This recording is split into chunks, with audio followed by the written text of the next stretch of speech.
Hello আসসালামু আলাইকুম guys, আমি চলে আসছি সেই আমাদের কলেজ মাঠ। পোলাপানি বল খেলাচ্ছে মাঠে,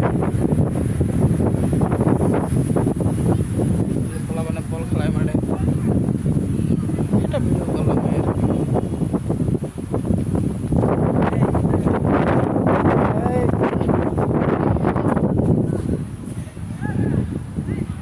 ওই জায়গায় গাইস মাঠে বল খেলাচ্ছে পোলাপানে। অনেক বড় মাঠ আর আমাদের অনেক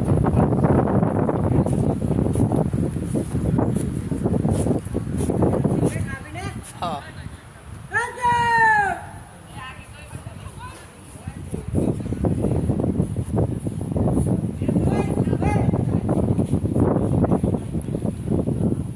তাই গাইস আমাদের মাঠ দেখাইলাম, ঠিক আছে, পরিবেশটা দেখুন।